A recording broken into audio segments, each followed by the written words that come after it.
नमस्कार प्रिय साथियों। मेहरा क्लासेस में आपका स्वागत है। मैं हूं आपके इतिहास के एजुकेटर डॉक्टर शताब्दी गहलोत। अश्वमेध सफलता ही लक्ष्य। आज से हम इतिहास की यात्रा प्रारंभ करने वाले हैं। डिस्क्रिप्शन में मेहरा क्लासेस ऐप और व्हाट्सएप से संबंधित लिंक है, कृपया उसे देखें। आज से हम प्रारंभ कर रहे हैं असिस्टेंट प्रोफेसर 2025 की भर्ती परीक्षा के लिए इतिहास विषय से संबंधित प्रथम इकाई के संबंध में हम आज चर्चा करेंगे। तो चलिए प्रारंभ करते हैं। सबसे पहले समझेंगे हम इतिहास क्या है। इतिहास क्या है?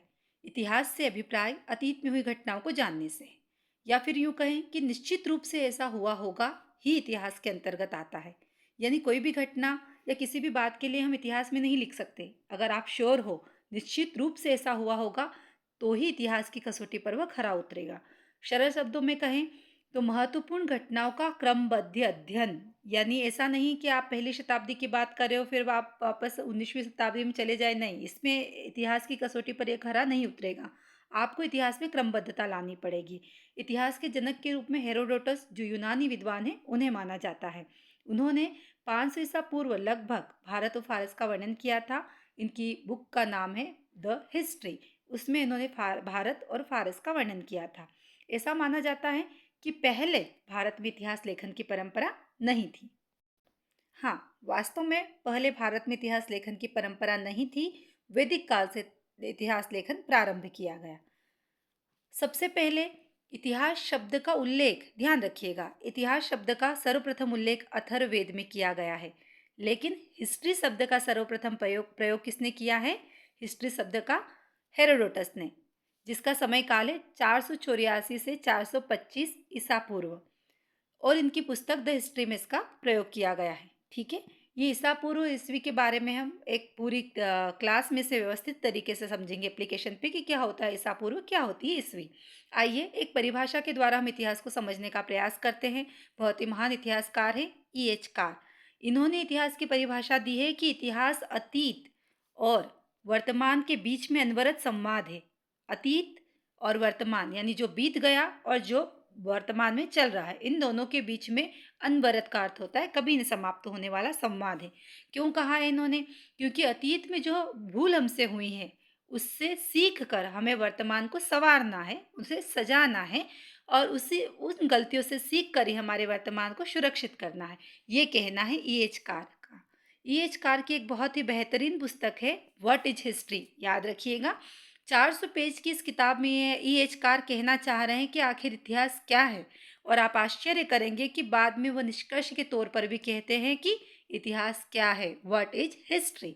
चलिए और विस्तार से E.H. कार के बारे में बात करेंगे। भारत के प्रथम इतिहासकार के रूप में कल्हण, जिन्होंने राजतरंगिणी लिखी है, माना जाता है कि ये भारत के प्रथम इतिहासकार हैं। इनकी पुस्तक बहुत फेमस पुस्तक है, कितने तरंग कितने श्लोक है, इस पर भी हम विस्तार से आने वाली कक्षाओं में चर्चा करेंगे। V.S. पाठक बहुत ही महत्वपूर्ण है। इनकी पुस्तक का नाम है एशियंट हिस्टोरियंस ऑफ इंडिया, जिसमें इन्होंने कहा है कि वैदिक युग से इतिहास लेखन की निरंतरता रही है। यानी इससे पहले इतिहास निरंतर नहीं था। और हमने भी पढ़ा है कि इतिहास में क्रमबद्धता होनी चाहिए। इससे पहले इतिहास कैसे लिखा गया या लिखित रूप से हमें प्राप्त भी हुआ, तो वो अभी तक उसकी लिपि हमें पढ़ने में नहीं आई है। सिंधु घाटी सभ्यता में हम इसे पढ़ेंगे। शतपथ ब्राह्मण और छांदोग्य उपनिषद कहते हैं कि इताह वेद अर्थात इतिहास पांचवा वेद है। ठीक है, चार वेद हमें पता है, यजुर्वेद, ऋग्वेद, यजुर्वेद, सामवेद, अथर्ववेद।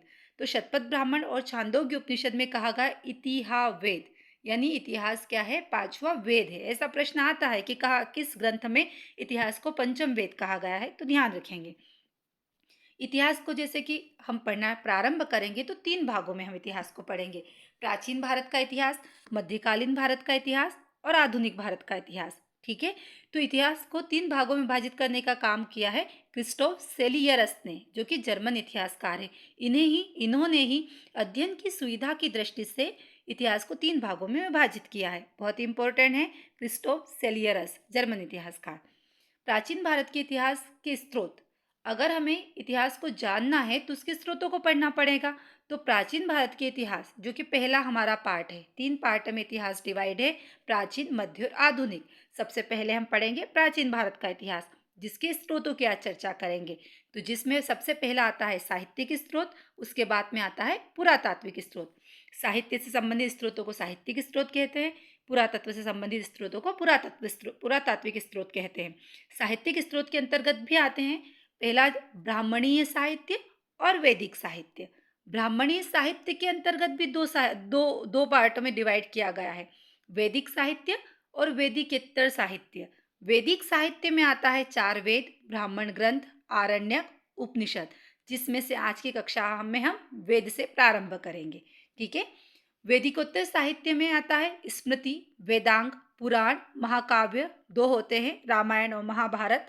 धर्मशास्त्र में धर्म सूत्र, स्मृतियाँ, टीकाएं, निबंध और नीति शास्त्र की चर्चा करेंगे। इसके बाद में आता है इसके बाद में हम पढ़ेंगे बौद्ध साहित्य। बौद्ध साहित्य में हम पढ़ेंगे धर्म वैधानिक और गैर विहित। धर्म वैधानिक में 2 शाखाएं हैं, हीनयान और महायान। हीनयान के अंतर्गत पढ़ेंगे त्रिपिटक, जिसमें विनय पिटक, सुत्त पिटक, अभिधम्म पिटक की बात करेंगे। महायान में मुख्यतः जो संस्कृत भाषा के हैं, जिसकी 2 शाखाओं द्वारा सृजित किया गया है, माध्यमिका और योगाचार। इसके अंतर्गत हम नागार्जुन, अनसंग, असंग, वसुबंधु, अश्वघोष और दिग्नाग धर्म कीर्ति के बारे में चर्चा करेंगे। गैर विहित पाली भाषा में मिलिंदपन्हो, महावस्तु, जो सिंहली स्त्रोत हैं, दीपवंश और महावंश पर चर्चा करेंगे। अगला आता है हमारा जैन साहित्य। जैन साहित्य में होते हैं 12 अंग, 12 उपांग और 10 प्रकीर्ण, 6 छेदी सूत्र, 4 मल सूत्र, मूल सूत्र, 2 विश्वकोशीय रचनाएं, जिसमें नंदी सूत्र और अनुयोग द्वार है। ये हो गया हमारा जैन साहित्य। उसके बाद भी हम चर्चा करने वाले हैं ब्राह्मणी साहित्य और वैदिक साहित्य के अंतर्गत वैदिक साहित्य और वैदिकोत्तर साहित्य। यह भी हमने चर्चा करी, किस किस के बारे में हम बात करेंगे। इसके बाद आता है हमारा वैदिक साहित्य, वेद, ब्राह्मण ग्रंथ, आरण्यक, उपनिषद, इस पर हमें बात करनी है। वेद क्या होते हैं, ब्राह्मण ग्रंथ क्या होते हैं, आरण्यक किन्हें कहते हैं, उपनिषद कहते हैं, उपनिषद क्या होता है। तो वेद, जिन्हें श्रुति संहिता कहते हैं। हिंदू परंपरा में वेदों को श्रुति कहते हैं, श्रुति संहिता, जैसे कि हमने बात करी। वेदों के संकलनकर्ता के रूप में कृष्ण देवपायन वेद व्यास को माना जाता है। वेद संस्कृत भाषा में पद्य में लिखे गए हैं। सिर्फ अपवाद स्वरूप यजुर्वेद एकमात्र ऐसा वेद है जो गद्य और पद्य दोनों शैलियों में मिलता है। कौन सा वेद है वह? यजुर्वेद। उसके बाद में आता है हमारा ब्राह्मण ग्रंथ। क्या होते हैं ब्राह्मण ग्रंथ? ब्रह्मा यानी यज्ञ, यण अर्थात व्याख्या, जो यज्ञ की व्याख्या करे वही ब्राह्मण ग्रंथ है। इनकी व्याख्या अर्थात हम ये भी समझ सकते हैं कि वेदों को समझने के लिए वेदों को किस रीति से पढ़ा जाए, इससे संबंधित विधि विधान ब्राह्मण ग्रंथ में। आरण्यक, आरण्य का अर्थ होता है जंगल, यज्ञ का अर्थ होता है ज्ञान, अर्थात इसमें होगा यज्ञ से संबंधित कर्मकांड यानी बलि अनुष्ठान। इसमें बहुत महत्वपूर्ण चीज है कि आरण्यक को और क्या कहा जाता है, तो रहस्य कहा जाता है।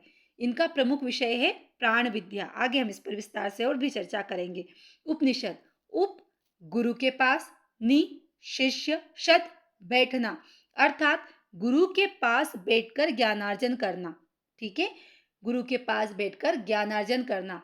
इन्हें साहित्य का अंतिम भाग होने की वजह से वेदांत भी कहते हैं। 108 कुल उपनिषद हैं। पूरे 108 उपनिषद की चर्चा हमें नहीं करना है। मूलभूत जो 13 मूलभूत उपनिषद है, मूलभूत उपनिषद की श्रेणी में रखे गए हैं, उनकी हम चर्चा करेंगे। जो भी महत्वपूर्ण उपनिषद है उनके बारे में हम बात करेंगे। उसके बाद पुरातात्विक स्रोत। अभी हमने पढ़े थे साहित्यिक स्रोत, अब आता है पुरातात्विक स्रोत। पुरातात्विक स्रोत के अंतर्गत आते हैं पाषाण उपकरण। पाषाण उपकरण में जो पत्थरों से बने हुए उपकरण हैं, उनसे इतिहास के बारे में हम जानकारी एकत्रित करेंगे। उसके पश्चात आता है अभिलेख। अभिलेख भी 2 प्रकार के होते हैं, राजकीय और जनपदीय। राजकीय अभिलेख में भी प्रशस्ति और दानात्मक 2 प्रकार के होते हैं। प्रशस्ति में क्या होता है, राजाओं की प्रशंसा की जाती है। दानात्मक में दान संबंधित विवरण दिए जाते हैं। कौन कौन से प्रशस्ति अभिलेख हुए हैं, कौन कौन से दानात्मक अभिलेख हुए हैं और इसमें किस राजा ने, किस रानी ने इन अभिलेखों को लिखने का कार्य किया है, ये सारी बातें हम विस्तार से पढ़ेंगे। उसके पश्चात आता है सिक्के, ग्रीक रोमन, आहत मुद्राएं, इंडो ग्रीक, गुप्त मुद्राएं, विस्तार से इन सब पे हमें चर्चा करनी होगी। फिर आता है स्मारक में आता है भवन, स्तंभ, गुफाएं और मंदिर।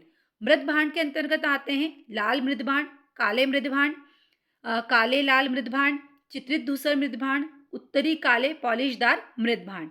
मोहरे, शैल चित्र, प्रतिमाएं, मृण मूर्तियां आदि के बारे में हमें विस्तार से चर्चा करनी है। तो सबसे पहले हम लेते हैं वेद। वेद 4 प्रकार के होते हैं, ऋग्वेद, यजुर्वेद, सामवेद, अथर्ववेद। सबसे पहला वेद हम पढ़ेंगे ऋग्वेद। ऋग्वेद इसे विश्व की प्राचीनतम पुस्तक माना जाता है, यानी संसार की पहली पुस्तक कह सकते हैं हम इसे। ऋग्वेद में कुल 10 मंडल हैं, 10,028 सूक्त हैं, 10,462 ऋचाएं हैं। क्या होता है मंडल, क्या होते हैं सूक्त, क्या होती है ऋचाएं, आइए समझते हैं। जहाँ सारे सूक्त और ऋचाएं मिलते हैं उसे मंडल कहते हैं, यानी जो समूह में हो और जहाँ पर उनका मिलन हो, ये मंडल है। यानी इन सबको समाहित करने का काम कर रहे हैं ये मंडल। सूक्त होते हैं एक या एक से अधिक, या दो से अधिक, ऐसे कहेंगे तो ज़्यादा अच्छा रहेगा, 2 या 2 से अधिक। लेकिन कभी कभी एक श्लोक भी सूक्त के अंतर्गत आ सकता है, ठीक है। इसके पश्चात आती है 10,462 ऋचाएं, ऋचाओं को ही हम श्लोक कहते हैं। ऋग मंडल में 10 मंडल है और प्रत्येक मंडल किसी न किसी देवता को समर्पित है। उसी के हिसाब से तीसरा मंडल कहता है कि इसमें गायत्री मंत्र है जो सावित्र देवता की उपासना के लिए बनाया गया था। यानी ऋग्वेद का तीसरे मंडल में गायत्री मंत्र है जो सावित्र देवता की उपासना के लिए था। ऋग्वेद का 7वां मंडल कहता है कि इसमें 10 राजाओं का युद्ध हुआ था जो परुषणी नदी के तट पर, जिसे रावी नदी कहते हैं, आर्यों और अनार्यों के मध्य हुआ था। आर्यों और अनार्यों के मध्य लड़ा गया था, जिसमें सुदास राजा की विजय हुई थी। ऋग्वेद में अंतिम उल्लेखित राजा सगर थे, याद रखिएगा, ऋग्वेद का अंतिम उल्लेखित राजा सगर। सबसे पवित्र व सबसे प्रमुख 10वें मंडल के पुरुष सूक्त है ना, 10वें मंडल के पुरुष सूक्त में प्रजापति ब्रह्मा के आविर्भाव की कल्पना की गई है। इसमें क्या बताया गया है, इसमें बताया गया है कि ब्रह्मा के मुख से ब्राह्मण, भुजाओं से क्षत्रिय, जंघाओं से वैश्य और पैरों से शूद्र की उत्पत्ति हुई है। यानी चतुर्वर्ण का प्रावधान 10वें मंडल के पुरुष सूक्त में है, ठीक है। 9वें मंडल में सोम देवता का उल्लेखित, यानी 9वां मंडल सोम देवता को समर्पित है।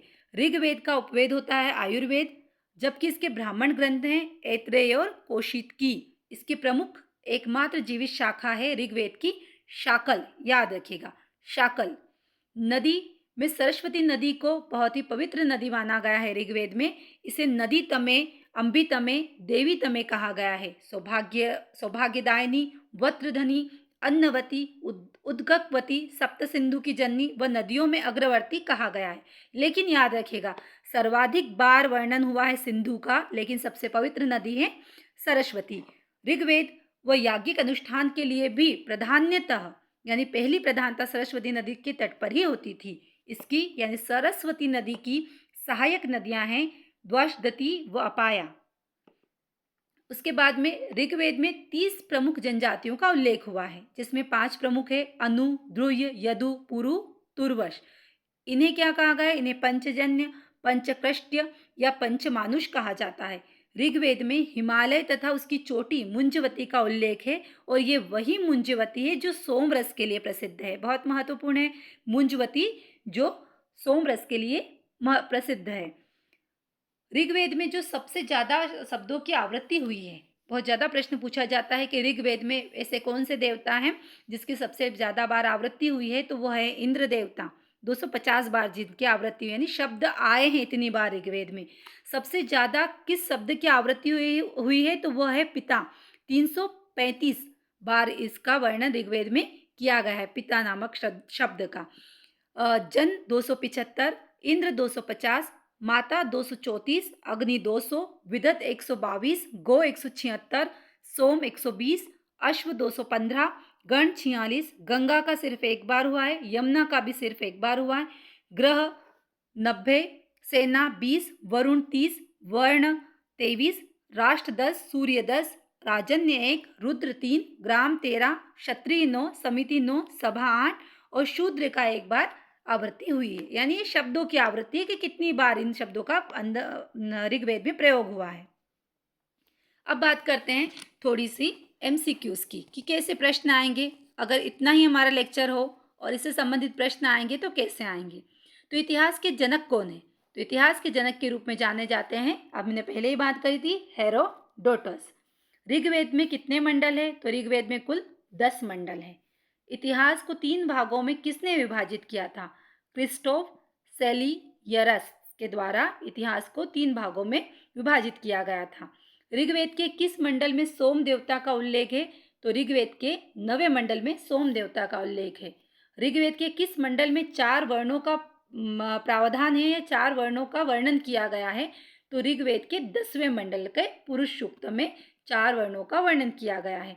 ये प्रश्न आखिरी का आपके लिए होमवर्क रहेगा कि वामन अवतार के 3 पगों के आख्यान का प्राचीनतम स्रोत क्या है? ये आपके लिए होमवर्क है।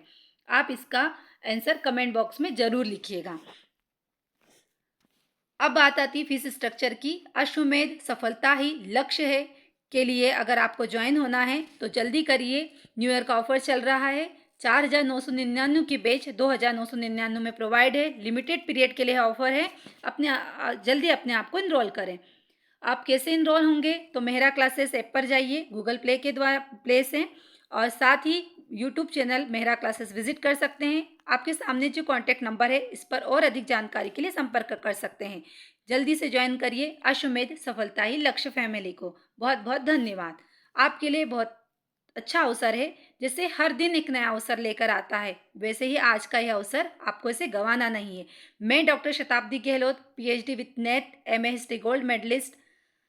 जल्दी करिए, सफलता आपके लिए तैयार बैठी है, बस आपको मेहनत करनी है। अश्वमेध सफलता ही लक्ष्य है। फैमिली को ज्वाइन करिए। धन्यवाद। जय गणेश।